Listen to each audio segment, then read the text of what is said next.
están todos? Bienvenidos a Reporte Final. Miren, en este programa, en esta emisión especial para el 31 de diciembre, es una emisión especial donde no se van a tocar las noticias de lo que sucede en este día, sino que vamos a hacer un programa especial hablando acerca de las perspectivas en temas de política exterior, la situación en Medio Oriente, la situación en el mundo, la dinámica entre los países. Es un programa especial para los conocedores y amantes de la ciencia política, de las relaciones internacionales, de la dinámica de poder en la actualidad. Y pues bueno, tengo aquí como siempre para hablar de estos temas mi buen amigo Oleg Vladimir Sánchez Terán, licenciado en Relaciones Internacionales, maestro en Ciencia Política y gran conocedor de todos los temas de Medio Oriente. Daniel, un gusto estar aquí otra vez. ¿Cómo estás? Muy bien, muy bien. Aquí Bueno, listos para empezar con este programa sobre las perspectivas, posibilidades que vienen para el próximo año. fíjate que siempre que hemos hecho el programa, cuando has venido a hablar de otras cosas, falta tiempo para desarrollar algunas ideas. Yo le comenté aquí a la producción, le comenté aquí, le digo, oye, bueno, vamos a grabar un programa de fin de año, pero hablando de todo este tema y todo este enrollo global, porque yo veo que si a veces para uno mismo que está más o menos familiarizado con las cosas, de repente surgen cosas, dinámicas nuevas, dice, bueno, ¿qué está pasando? Y sobre todo en un tiempo donde todo está pasando en todos lados a la vez. Claro.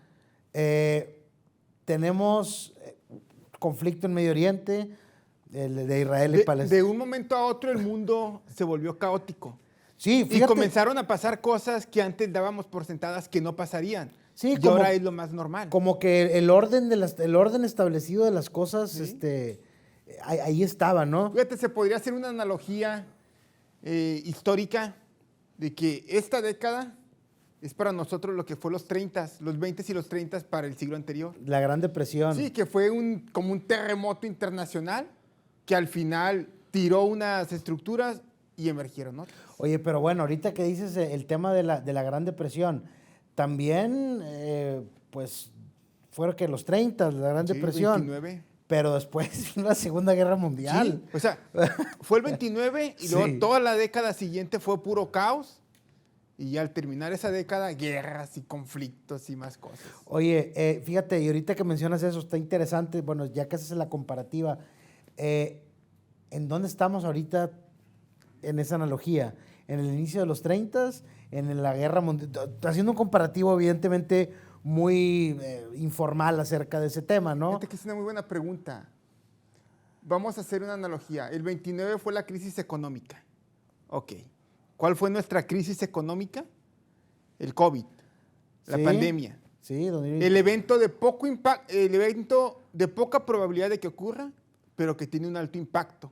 Ok. Y que hace un lado estructuras y permite que otras surjan. Me imagino que estamos como en 1932 por lo siguiente. Porque en aquel año, 1932-1933, emergía en Estados Unidos, o mejor dicho, Estados Unidos llegaba a un fin en su ciclo institucional y socioeconómico, y que es muy a la par de los tiempos actuales en los cuales esos ciclos socioeconómicos e institucionales están llegando a su fin. O sea que... Perdón. Sí. Y hago mención de Estados Unidos porque nos guste o no, o simpaticemos con ellos o no, lo que hace Estados Unidos repercute y le da forma a lo que ocurre en el mundo.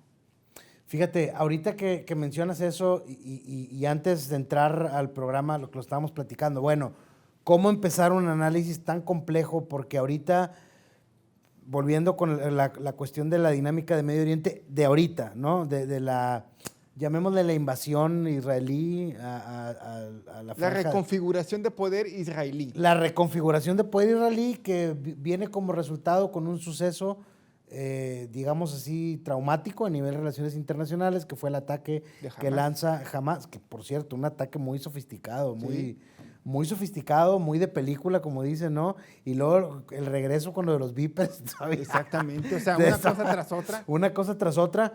Eso lo que ocurre ahí es una dinámica por sí mismo, Sí. ¿no?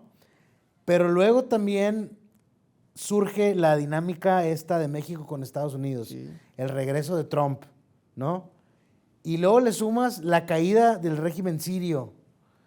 Y La Bashar- guerra de Rusia, la guerra de Rusia-Ucrania. Europa, O sea, el Cáucaso, China. ¿cómo crees tú que se deba de comenzar a leer? Te voy a hacer dos preguntas. ¿Cómo crees que se deba de leer la situación global? ¿Por dónde deberíamos de comenzar? Vamos a comenzar. Como un dominó. ¿De dónde empieza? O sea, esta época convulsa, esta convulsión, ¿de dónde se genera? Ahora, esa es una primera pregunta. La segunda, que es un término que a mí siempre me ha causado mucho, no diré morbo, pero interés, porque veo que mucha gente la usa, políticos la usan, se usa en la diplomacia, pero no sé exactamente a qué se refiera según el contexto. Cuando hablan del orden global, Ok. del orden mundial, de un nuevo orden mundial, de una reconfiguración. O sea, estamos en esa época, ¿a qué se refieren? Los conspiracionistas lo usan mucho, por cierto. Ok. Bueno, vamos a empezar. Estados Unidos. ¿Por qué Estados Unidos? Porque es el país, la superpotencia, y lo que se realiza en Estados Unidos repercute a los otros continentes. Ahora, Estados Unidos es un país que por su geografía tiene acceso tanto a los mercados de Europa como a los mercados de Asia. Y por ese simple hecho, el poder norteamericano se propaga. O sea, Son los mayores consumidores de productos. o se hacen lados. sentir las decisiones de Estados Unidos. Claro. Pero ¿qué está pasando en Estados Unidos? Bueno, Estados Unidos a lo largo de su historia experimenta dos ciclos. El ciclo institucional, que define la relación del gobierno con los demás campos, con la economía, lo social, etc. Y el ciclo socioeconómico, que define la relación de la economía, de la sociedad, con el gobierno y entre sí mismo. Okay. Entonces, hay un cambio institucional en el sentido de lo siguiente. El gobierno norteamericano, grande, de repente ya no sabe qué hacer cuando tiene un problema. El tema del COVID. Se viene una emergencia mundial y todo el mundo tenía una solución y todo el mundo quiso aplicar una solución y todo el mundo repercutió en todas partes y la solución al final no se dio como se tenía que dar. Todos fallaron. Todos fallaron. Entonces, si tienes un gobierno muy grande, con múltiples dependencias en conflicto o competencia entre ellas, ¿cuál es la solución? Reducirlo. Hacer que el gobierno deje de ser tan grande y se haga más inteligente, combinando, ahora es una frase que suelen decir los gringos, lo mejor de todos para que el resultado final sea mayor que la suma de todas sus partes. Okay. Ahora, el ciclo socioeconómico. Que por cierto, paréntesis, es una idea, la idea del gobierno chico viene más de los republicanos, ¿no? Sí, viene de los republicanos, específicamente de finales de los 70s, George Friedman. Ok. Tal vez le falle el nombre, pero es Friedman, que decía reducir el gobierno para hacerlo más efectivo. Sí, sí, sí. Y bueno, quienes comenzaron a aplicarlo como tal fueron los republicanos en la presidencia de Bush. Ok. Simplemente viene la amenaza del 9/11, el terrorismo, Al-Qaeda, bla, bla, bla. El ejército norteamericano era muy lento para responder a la amenaza. ¿Qué fue lo que pasó? Se le comenzó a dar prioridad a los grupos de fuerzas especiales, la inteligencia, los equipos integrados, sumando lo mejor de cada dependencia para formar una tarea conjunta, un equipo de tarea que fuera más efectivo. Entonces, fíjate, un evento tan pequeño hizo un cambio burocrático. Entonces, si hablamos de que el gobierno norteamericano es una burocracia enorme, ¿de dónde se va a tomar el ejemplo para qué hacer o cómo manejar esa burocracia? Del ejército. ¿Qué tal si en lugar de hablar de fuerzas especiales, de drones, de CIA, bla, bla, bla, habláramos de un burócrata o de alguien de la administración pública que tiene, no sé, que vacunar una colonia? Ok. Entonces usa la información que tienen otras dependencias para hacer sus políticas más efectivas. Ajá. Así más o menos sería de una forma muy burda, aterrizada la idea. Ok, entonces para ver si entendí la explicación y para que la gente lo entienda, Estados Unidos determina la dinámica de lo que sucede en el resto del mundo según sus cambios burocráticos internos que son resultado de las fallas de esas burocracias ante un suceso inesperado, Sí. ¿no? En el caso del COVID, fue el COVID y de alguna manera, pues por eso, digamos que todas estas ideas de virar hacia lo que dice Trump, de hacer más chico el gobierno, de eliminar burocracia, ¿ves lo que trae ahora Elon Musk, de hacer más chica la burocracia? En el tema del 11 de septiembre, sí, como tal lo dices, digo, estaba el ejército, los marines y todo, y dijeron, a ver, mejor vamos a hacer un grupo más chiquito, más compacto, más efectivo, más de reacción inmediata y mándalos. Entonces, ahí que, o sea, vamos. Hacer más pequeña, pero más efectiva la capacidad de respuesta. Ok. Más pequeña, pero más efectiva la capacidad de respuesta. Ok, entonces,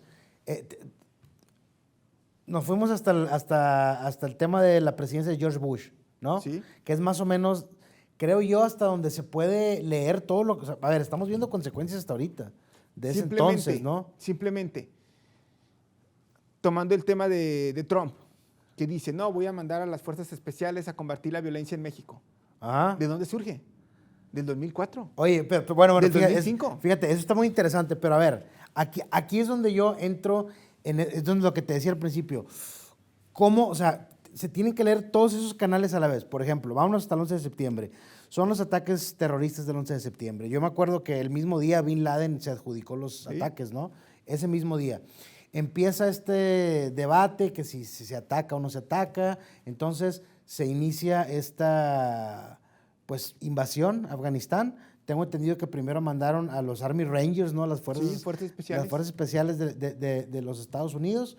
Y después, conforme se quedaron mucho tiempo ahí, ya se crea toda esta fuerza, el JSOC, ¿no? Sí. Toda esta fuerza que es como una fuerza especial de las fuerzas especiales, ¿no? De todas las ramas del ejército. Ok, se quedan ahí. La vanguardia de la burocracia militar. La vanguardia. Fíjate, la vanguardia de la burocracia militar. Y es importante señalarlo así porque es una burocracia.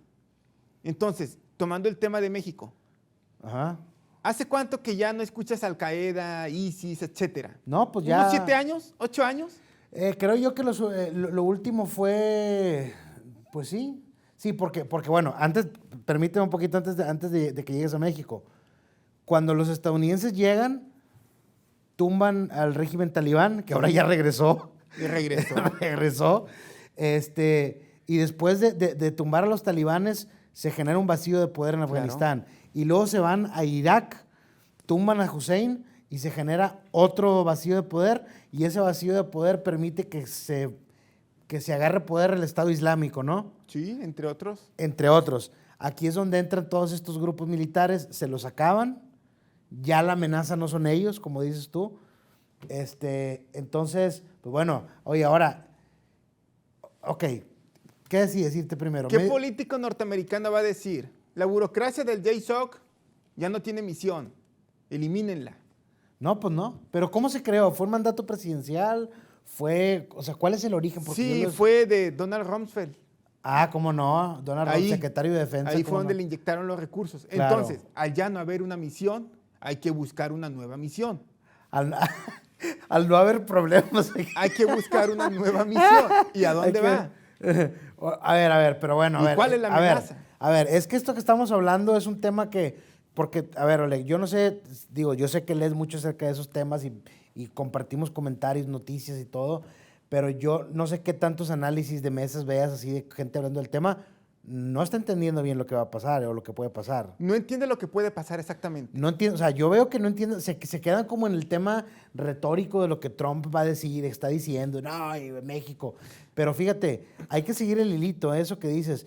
11 de septiembre, invasión a Irak, construcción de una nueva burocracia de vanguardia militar, se acaban las amenazas en Oriente Medio, ¿y ahora? ¿Qué hacer con ellos? ¿Qué hacer con ellos? Entonces, ahora, ok, viniendo al tema de México, no es nuevo esta idea de decir de Donald Trump de que quiere catalogar a los grupos delincuenciales de mexicanos como terroristas, pero eso ¿qué implica? Implica que se abre un marco legal para combatir a los grupos de narcotráfico como los terroristas del Medio Oriente. O al revés, implica que tengas más herramientas y el marco legal, estirar la liga del marco legal. Ok. Sí, no, claro. Sí, digo, o sea, así como que una especie de guerras sucias. Sí, no, bueno, es que ese es otro tema también, porque no se explica mucho. Cuando se habla de una injerencia militar a un país extranjero, ¿no? En el caso de Estados Unidos, que estábamos hablando, la noción tradicional es la de una invasión, Claro. ¿no? De que tú vas a enviar un montón de aviones, un montón de barcos con soldados de pie que se van a bajar en las costas, así como en la llegada a Normandía, ¿no? En la Segunda Guerra Mundial. Pero después de la invasión de Irak y Afganistán con Bush, y cuando llega Obama, toma un cambio, ¿no? Que es lo de las guerras sucias, que pues el gobierno de Obama tenía toda la presión encima de toda esta idea antibélica de los republicanos, pero igual necesitan seguir teniendo presencia en Medio Oriente y desarrollan, que son donde empiezan los ataques con drones, ¿no? ¿Sí? Mira, Estados Unidos es un imperio, pero un imperio muy diferente a lo que hemos conocido o a lo que lo dice la historia. Entonces, si Estados Unidos es un país en el continente americano, específicamente en Norteamérica, y tiene que hacer frente a Europa, Asia, África, todos juntos, ¿qué es lo que tiene que hacer? Evitar que todos ellos, que el resto se unan en su contra. Ok. Y la mejor forma de evitar eso es generando caos. Que se estén peleando. Tal cual. Generar caos en las fronteras de quienes pueden ser competidores regionales para que de esa forma Estados Unidos mantenga las cosas administradas. Oye, pero que es más o menos la filosofía del Imperio Británico. Ok. De que yo ayudo al enemigo de mi enemigo Ajá. para que contenga a mi enemigo. Sí, pues ¿de dónde lo aprendieron los estadounidenses? De ahí salió. Sí, Y no, ahora, claro. Fíjate, eso va ligado a la segunda pregunta que hiciste inicialmente y la voy a responder al final. Ah. Entonces, hablamos que Estados Unidos está cambiando internamente Ajá. y externamente. Ajá. Ya no es el Estados Unidos de que vamos a expandir la democracia por el mundo entero, vamos a poner democracias a gobiernos buenos, los derechos humanos, bla, bla, bla. Ajá. Es un Estados Unidos que si no cínico, sí más pragmático. Ok. En el sentido de que, ok, lo que esos países decían hacer en su interior, o lo censuramos a través de nuestros medios de poder suave, que medios de comunicación, redes sociales, bla, bla, bla. Pero no es un inconveniente como para que políticamente hablando o de la alta política se haya un reacomodo acorde a lo que está ocurriendo y que podamos cooperar con ellos. El caso de los talibanes, ahorita lo mencionaste, a los 3 días los talibanes tomaron el poder, Estados Unidos ya estaba hablando con ellos para cuál iba a ser el futuro. Sí. Sí, o sea, sí. en 3 días se echó abajo una política de 20 años. Y es algo totalmente normal. Oye, pero como que los talibanes pasaron desapercibidos un montón de rato, Sí. ¿no? Pero ahí estaban. ¿Pero qué, se hicieron más pacíficos o qué? No, pues simplemente el control del gobierno afgano, amigo de Estados Unidos, era 1 o 2 ciudades, las importantes tal vez. Ok. Lo demás no. Entonces se fueron y ¿qué hicieron? Se fueron a las ciudades. Ya. Ahora, Norteamérica, Estados Unidos con Norteamérica. La joya de la corona de la relación de Estados Unidos con Norteamérica es el TEMEC, el cual implícitamente dice que cualquier país que trate de entrar en este acuerdo comercial o trate de perturbarlo, los demás tienen el derecho de hacer algo en su contra. Lo mencionaste, el amigo no querido, China, que te envuelve con la diplomacia de la deuda, que te da préstamos, que te construye, pero que al ponerte unos plazos de pago muy elevados, entonces, ¿qué hace? Tiene el control de la relación. Claro. Y ese control lo usa para que le cedas tal infraestructura, que votes como ellos quieran en tales conferencias internacionales o foros internacionales. México, que es la relación o lo que directamente le señala Estados Unidos a México, que no ha hecho nada por disminuir la presencia económica china en México, que triangula e inunda el mercado estadounidense. ¿Qué hizo Canadá? Canadá aplicó bien fácil. Si 3 se van a pelear, mejor me pongo del lado del que son 2. Pues sí. Pues sí. Y se puso del lado de Estados Unidos. Claro, pues totalmente. ¿Y contra quién va la presión? Contra México. Y los mecanismos de presión contra México son múltiples, económicos, de seguridad y de migración. Bueno, fíjate, justamente ahí es a donde iba. Ok. Tenemos un montón de cosas chocando al mismo tiempo en México. ¿Sí? Tenemos la necesidad de una burocracia militar para seguir existiendo Sí. y México es la mejor oportunidad de seguir funcionando. Totalmente. Eso es lo primero.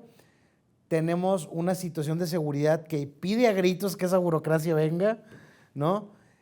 Y por otro lado tenemos el conflicto comercial con Estados Unidos por culpa de China, que no es la primera vez, ¿eh? Si nos ponemos conspiranoicos y nos vamos más para atrás, cuando los chinos estaban, no sé si te acuerdas tú cuando Peña Nieto, que los chinos tenían, creo, las licitaciones del Tren México-Querétaro y otras cosas que iban a construir, Así es. y pasó algo en México. Algo que generó caos. Algo que generó mucho caos. Incluso Peña Nieto dijo, quieren desestabilizar mi gobierno, y eso fue lo de los normalistas en Ayotzinapa, y toda esa inversión china y todo ese contacto con China De se vino repente para abajo. desapareció. Se acabó, ¿no? Sí. Ya es que es otro tema, lo del tema de Ayotzinapa, pero te da para que te pongas a confabular cosas, ¿no? Entonces, ok, lo comercial y lo de seguridad. ¿Cuál te gusta más para empezar? El que quieras. El terreno comercial, ok. La verdad es que yo creo que México está bastante amarrado con ese tema. O sea, ¿qué puede hacer ante la amenaza de Trump de los aranceles si no cumple? Pero fíjate, porque yo veo mucha confusión en la gente que hace análisis porque no le queda claro que son dos temas que convergen en una amenaza. O sea, no es nomás el tema de seguridad, es el tema comercial. Claro. Pero no se explica, güey. O sea, México está en una posición donde ya lo vimos con lo que hizo Ebrard. Por más retórica que haya de soberanía o nacionalista, ya doblaron los discursos. ¿Estamos de acuerdo? Sí, porque también hay que bajarle el calor al debate, a la retórica, porque cuando los pueblos se inquietan, piden más. Entonces, hay que controlar las cosas. Entonces están tomando a Trump en serio, güey.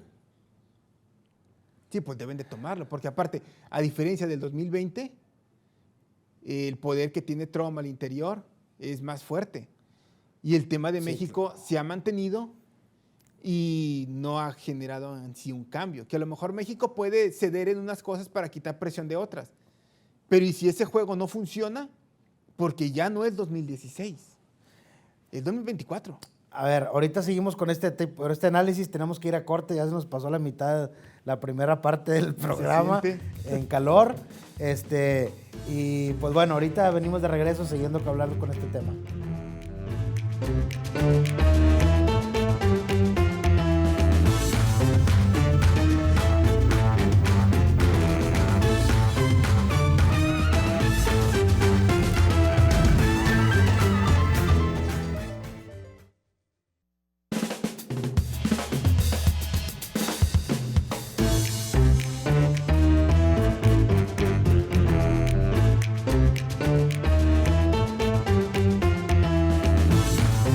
Bueno, ya estamos de regreso hablando de toda esta perspectiva internacional. Lo más importante, evidentemente, es lo de México con los Estados Unidos. Ahorita, al final, a lo mejor tocamos un tema del Medio Oriente que está muy interesante.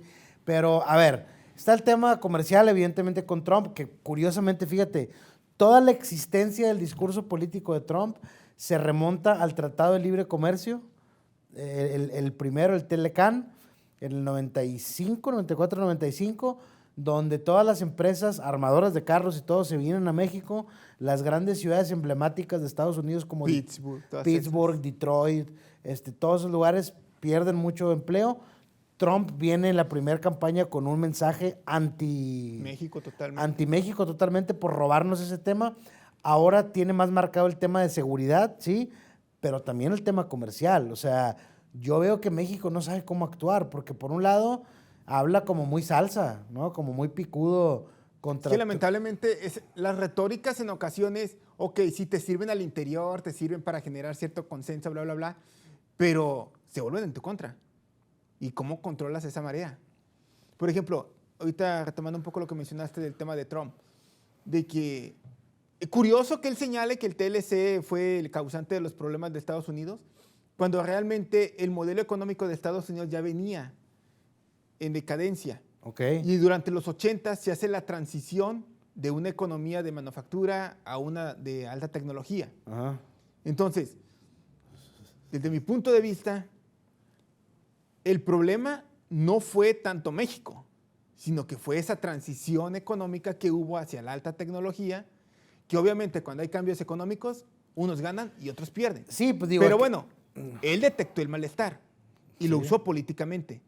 Tanto migración, economía, seguridad, y esos 3 temas se iban a México. Fíjate, y es curioso cómo Trump nunca ha hablado en contra de la automatización, por ejemplo, que es un eliminador de trabajos natural, ¿no? El tema de la automatización. Ok, viene la segunda parte de Donald Trump recargado. Su principal amenaza, bueno, evidentemente los aranceles, ya vimos que dándole algo a cambio, Trump como que se suaviza un poco, lo utiliza más bien para presionar a México. Tienes el tema de la cuestión de seguridad, que más que de seguridad es el tema del fentanilo, ¿no? Que, Sí. o sea, yo he visto videos de la cuestión del fentanilo en ciudades como Filadelfia, o sea, parece película de zombies, güey. O sea, Sí. en serio parece película de zombies. La retórica que traen tanto él como la persona que designó, se llama Tom Homan, del zar de la frontera, pues, que dice, se han muerto más mexicanos, más estadounidenses por el fentanilo que en todos los ataques terroristas combinados, ¿no? Esa es la retórica. O sea, si en realidad piensan eso, güey, que es a donde quería ir, número uno, ¿tú crees que sí lo piense así? ¿Qué van a hacer? O sea, ¿vamos a tener un esquema similar al de Medio Oriente hace 10 años en México? ¿Qué implicaría? ¿Cómo ves tú que...? La propuesta de cambiar la etiqueta de los grupos del crimen organizado en México, obviamente abre muchas herramientas, abre el catálogo de herramientas. Obviamente nos enfocamos en lo militar, en lo que explota, en lo que hace ruido. Sí, en lo militar, pero sí, también claro. hay mecanismos económicos, de rastreo, de inteligencia para distorsionar o disruptir un poco las redes económicas de los grupos. ¿Qué es lo que considero?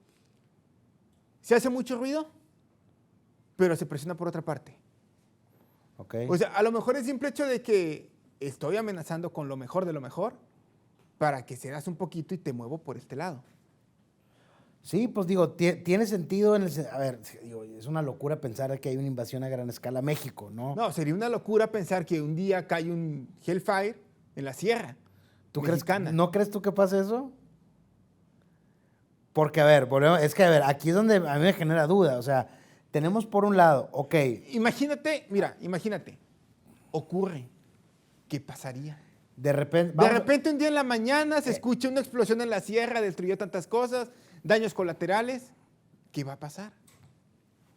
A ver. ¿Cómo va a reaccionar México? A ver, yo te voy a dar un precedente reciente que hace poco me estaba acordando y la verdad digo, oye, ¿en qué quedó ese tema, güey?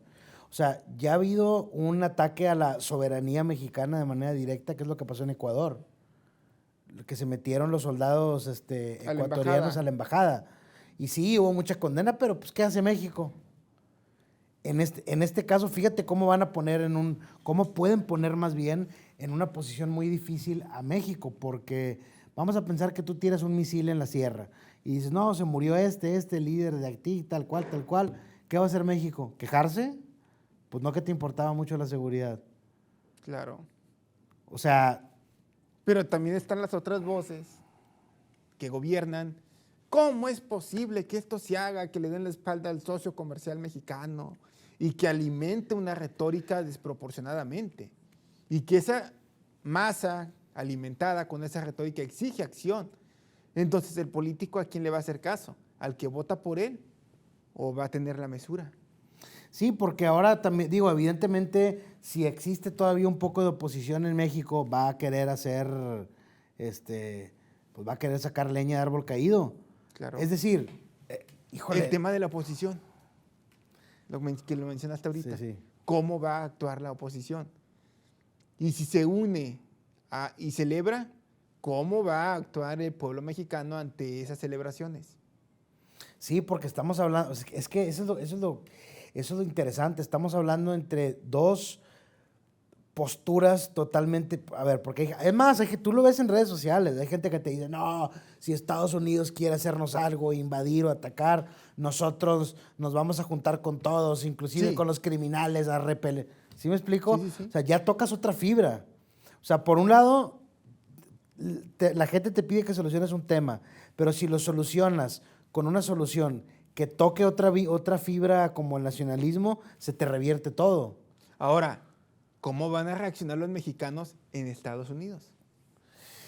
Es que eso está, digo, hijo, O sea, sí, ¿de qué es posible que ocurra un evento así? Claro que es posible, pero las repercusiones son múltiples. Ok, entonces, viéndolo de manera fría, entonces, ¿tú no crees que Donald Trump vaya a cumplir de los ataques a México? Yo no creo que lo vaya a hacer. ¿No crees Creo que lo está usando como amenaza para presionar de otra forma. Ok, yo estoy, hasta aquí estamos totalmente de acuerdo. Porque a Trump le ha servido presionar y lo que pasa es que cada que Trump presiona, México hace algo. Ahí te va una. A ver. ¿Y si un agente norteamericano o norteamericanos pierden la vida en México? Muchos mexicanos sin duda dirían, ándele, eso les pasa por andarse metiendo y no sé qué cosa. No. Como ¿Lo Camarena. lanzarían o no? Como Camarena. Sí. ¿Lanzarían los misiles o no? Pues tendría justificación. Pero ya pasó hace tiempo con un agente, ¿te acuerdas? Sí, sí, recuerdo, 2011. El 2011, ¿verdad? Sí. Que venía viajando en una camioneta diplomática y lo balearon. Sí. Entonces, bueno, ok. Estoy de acuerdo contigo. Lo utiliza como una forma retórica. Pero por otro lado, tenemos el tema de lo que hablábamos de esta burocracia de vanguardia militar que está buscando dónde desplegarse. Entonces, ¿cómo se van a juntar esos dos factores en México? ¿Qué va a pasar? Ahí te va otro detalle, que yo no lo sabía hasta hace poco. México es el país donde hay más elementos diplomáticos estacionados rusos. ¿Sí, herencia de la Guerra Fría? Entonces, ¿qué va a pasar, güey? O sea, sí está ahí una guerra comercial, pero va a haber una guerra de espionaje también. Y va a haber una guerra de... Sí, porque, digo, la pauta de la Guerra Fría eran superpotencias compitiendo entre sí. Ajá. La pauta del orden mundial actual son superpotencias compitiendo entre sí. Entonces, las viejas costumbres regresan. Y si México era el hogar de múltiples espías, entonces México sigue siendo el hogar de múltiples espías. Que acabas de tocar un punto, y fíjate cómo el punto que acabas de tocar nos regresa un poco a Medio Oriente, que es un concepto muy interesante, muy novedoso, que es el de las guerras proxy. Sí. O sea, las potencias se pelean entre ellas, pero en un territorio ajeno, en un intermediario. Y lo que hacen es fortalecer grupos al interior de ese país para defender los intereses que tienen mientras ellos no se meten de manera directa. Peleándose por pequeñas posiciones de territorio que tienen un gran impacto. Claro, sí. Porque son regiones pivote. Sí, fíjate, por ejemplo, que volteamos a Medio Oriente. ¿Qué hace Estados Unidos? Apoya a Israel. Claro. Y prácticamente eso le asegura a Estados Unidos tener una mano en Medio Oriente a través de Israel peleando con sus enemigos. Y eso le ayuda a Estados Unidos y a Israel. Y luego, por otro lado, tiene unas manos en... No, pues, simplemente, ¿qué hace con Japón? Japón, la relación entre Estados Unidos y Japón es la relación bilateral más importante para Estados Unidos. Ok.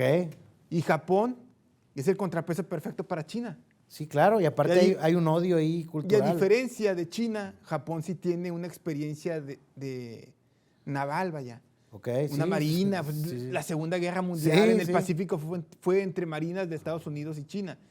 Entonces, si Estados Unidos quiere que China no se expanda en el océano Pacífico, se apoya en Japón. Otra, el Reino Unido. Cuando Estados Unidos quería fastidiar a la Unión Europea, usaba Reino Unido.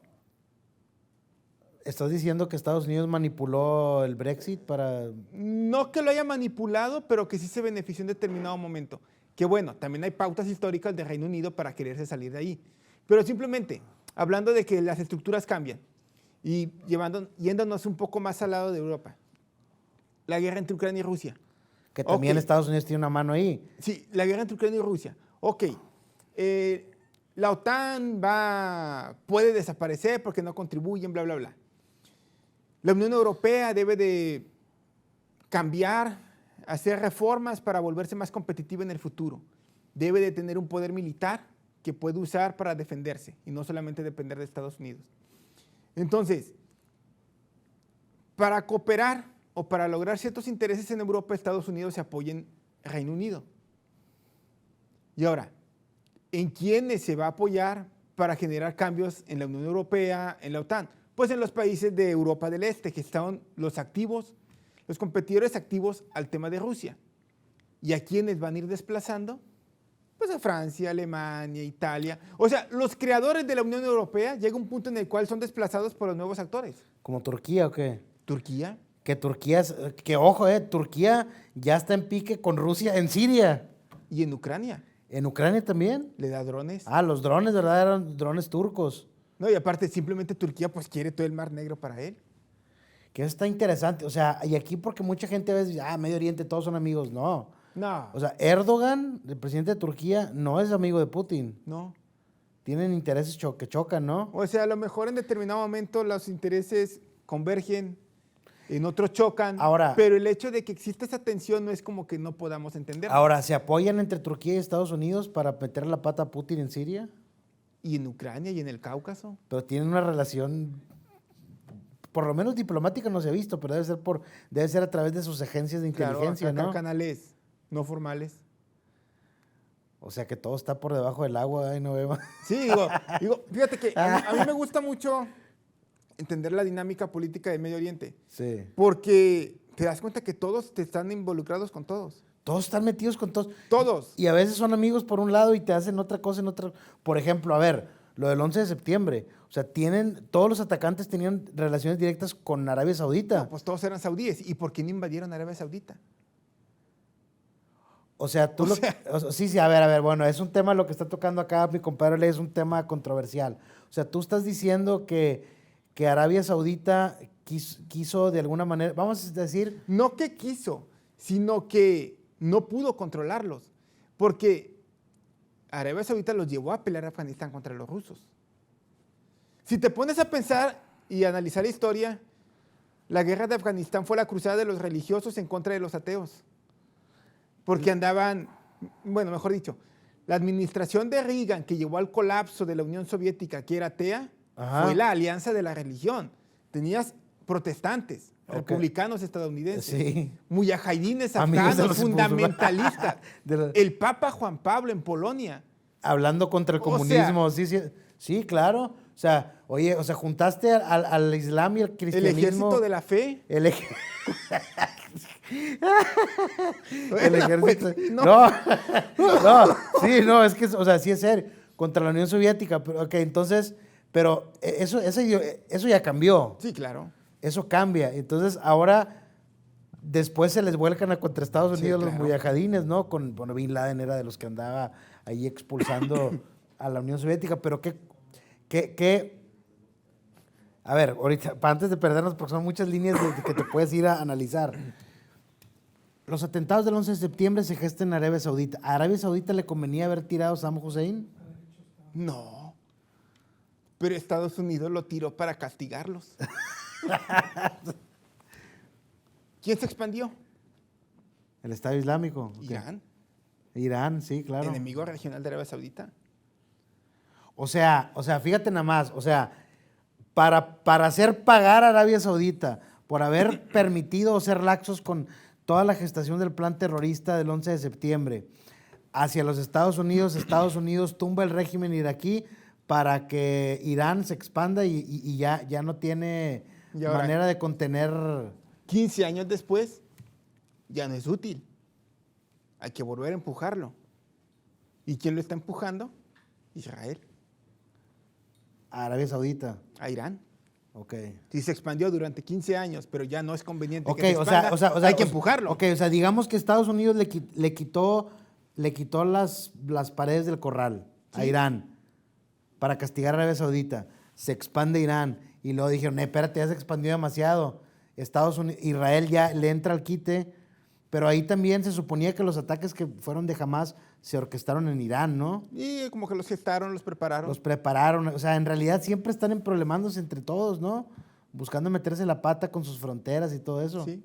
Ahora, eso es así porque ideológicamente son enemigos y porque todos los días se dicen muerte a aquel, muerte a aquel, muerte a aquel. Que fin Israel. Porque en realidad son enemigos, son amigos totalmente naturales, porque están rodeados de una gran mayoría que no es como ellos, y entonces para sobrevivir en ese ambiente hostil, Los que no son iguales tienen que unirse para cooperar, como era durante el 1969 y antes.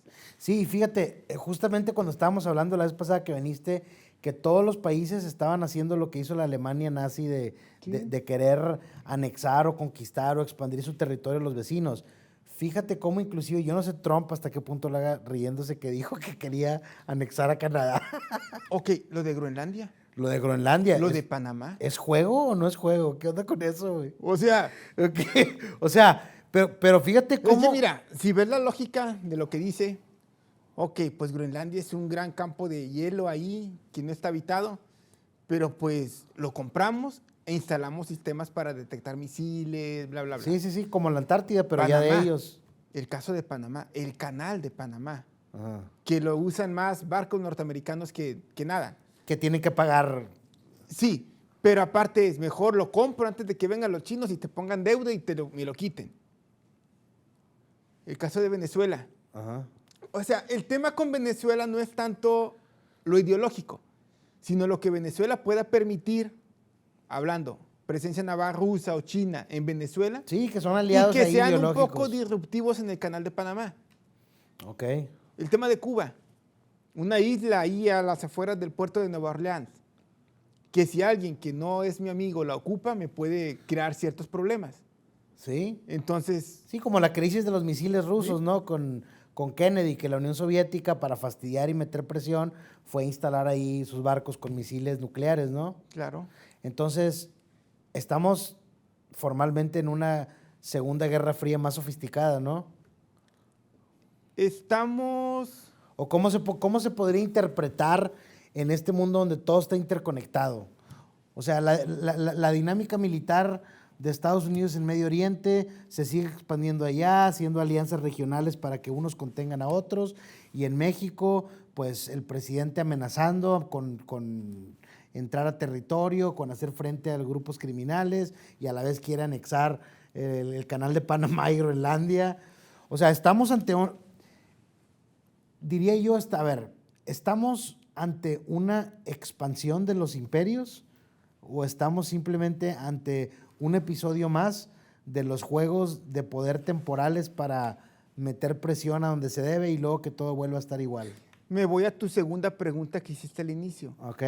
Estamos en un momento histórico en el cual un nuevo orden mundial está surgiendo y que las pautas del mismo son muy similares a las de Europa después de las guerras napoleónicas.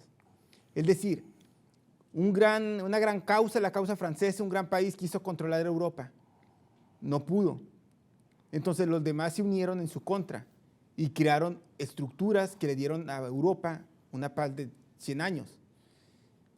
La cuádruple alianza, que era la alianza entre, me puede fallar, Reino Unido, Prusia, Austria, se me va el otro, y hay Rusia, y se me fue la otra, la Santa Alianza. Fíjate, dos elementos, la cuádruple alianza, los 4 países más poderosos de Europa unidos entre sí, la Santa Alianza, los 3 países más religiosos unidos entre sí. Okay. Y todos, ¿Qué eran cuáles? Prusia, Rusia y Austria. Ok. Y todos unidos para contener a los franceses. Pero no punitivamente, sino que eres parte de. Pero si las cosas no funcionan, ahí está la cuádruple alianza sí. con más fuerza que tú que te va a castigar.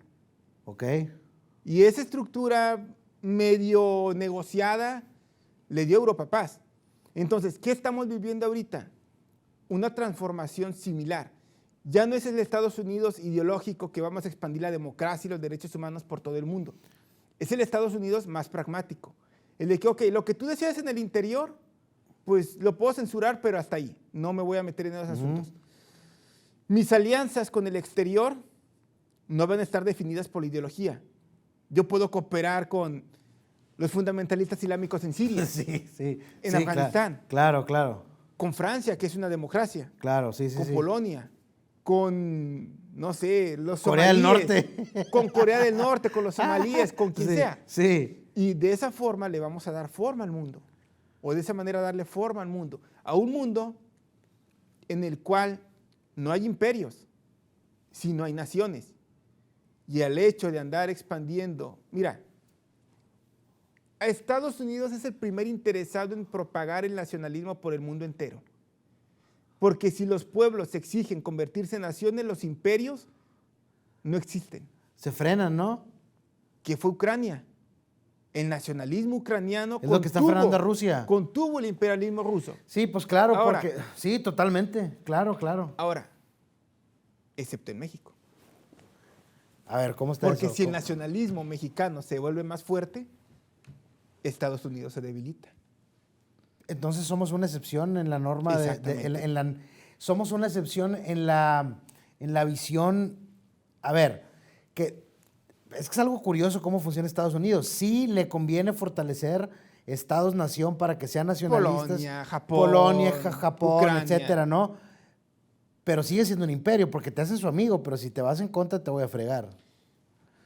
Mira, hace tiempo leí en un documento, ahí se encuentra en el internet, palabras más, palabras menos, la relación de Estados Unidos-Japón para el 2020. Ajá. Y me llamó la atención porque en el prólogo o al inicio, así tal cual viene, así tal cual, no es ni un misterio, ni un secreto, ni una conspiración.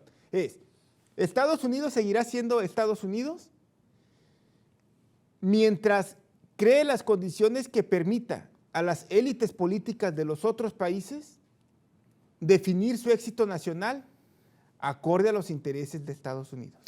O sea que aquí es donde está muy interesante porque a Estados Unidos le interesa, pero absolutamente nada si un gobierno es corrupto o no.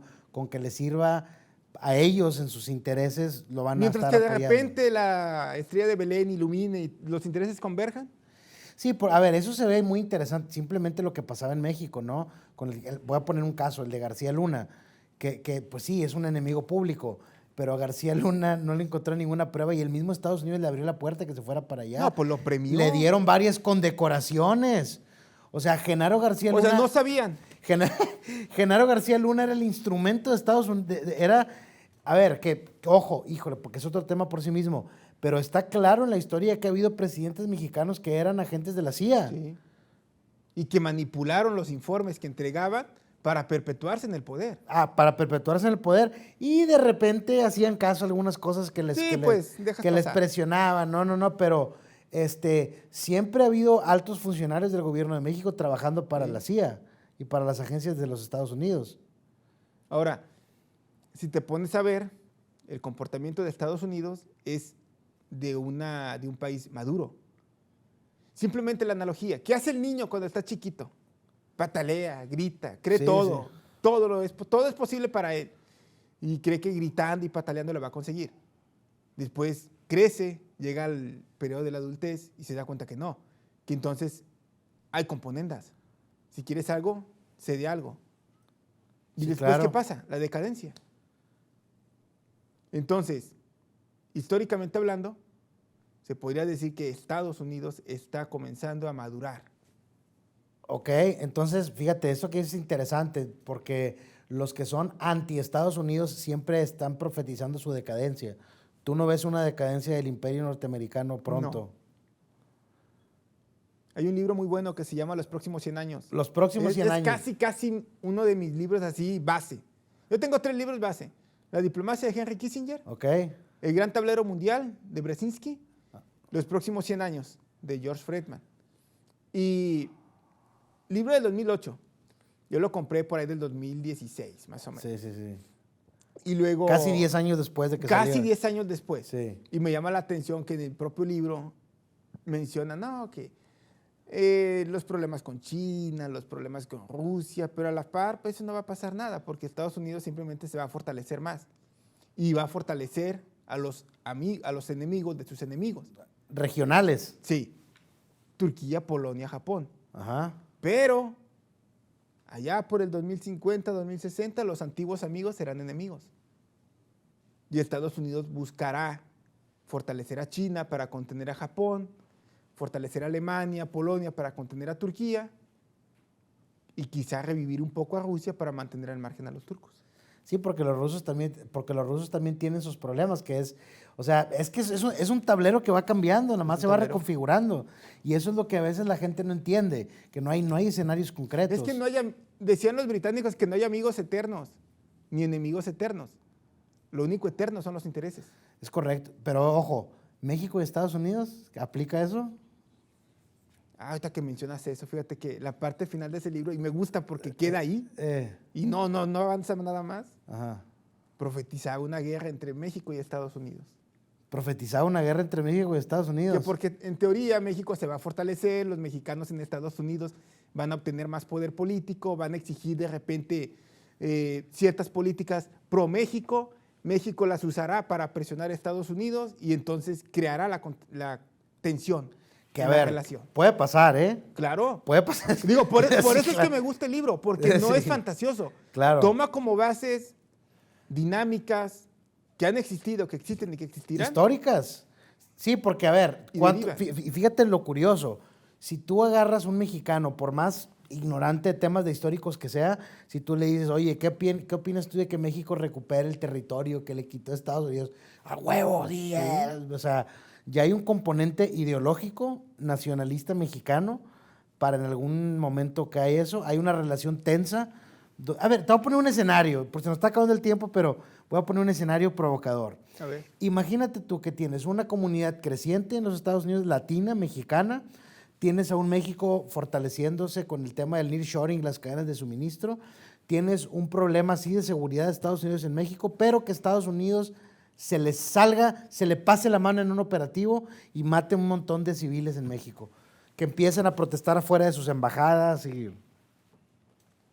Puede pasar. Claro. Imagínate que un misil de esos crucero se desvíe y le caiga en un centro comercial en Monterrey. Digo, pues como el documental de Guerras Sucias. ¿Qué pasaría? Ahora, ¿qué pasó en Pakistán? Protestaron y expulsaron a embajadores y todo eso. Ah, claro. Pero pues Pakistán está a 20,000 kilómetros de Estados Unidos. Y ahorita nosotros estamos enseguida. Estamos enseguida. Que los mexicanos comiencen a pasarse el puente. Y hay una historia de tensión. Que invasiones, que nos quitaron territorio, aunado a la mentalidad de Hispanoamérica o de América Latina o de Sudamérica, que fue herencia de la colonia.